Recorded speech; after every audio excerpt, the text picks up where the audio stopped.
The word change maker to me means spreading positivity however you can. I'm so excited to be here. I know that you're the youngest of 4. So talk to me a little bit about finding that like comedic relief role in your family at such a young age. I think to get attention in an Indian family with all the chaos and all the drama that surrounds everyday life in India, anybody has to learn to get attention. I think I just made everybody laugh from ever since I can remember having any memory. An astrologer told your mom before you were born that you were going to be a talker? Oh my God, my family was so horrified. So my mom, my whole childhood was like, please don't say it.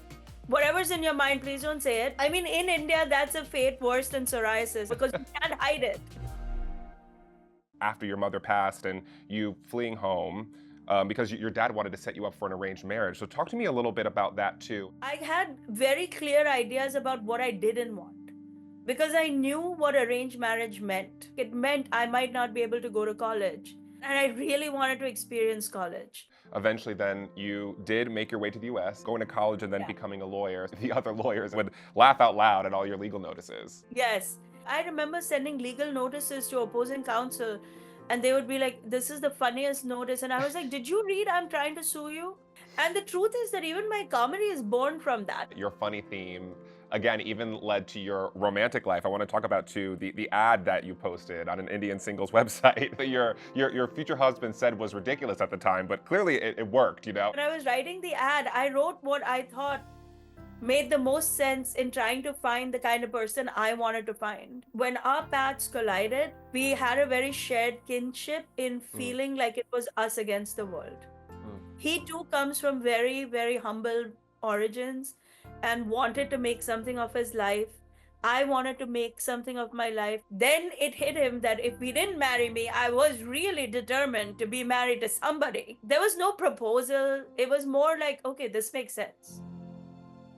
Even when you guys were raising a family, you still pursuing your dreams constantly. You launched about 18 LLCs. Yeah. You then went up to write a screenplay. I learned off of YouTube how to write a screenplay and I took one class in Midtown. I knew that I had written something good and I started researching film festivals where you can submit and win. Then I won the thing and they were like, do you have another script? I was like, what? Okay. So I had to take a step back and be like, this is not gonna work. And that became the first iteration of what else do funny people do? Because I had never been to a comedy club in my life, even as a viewer.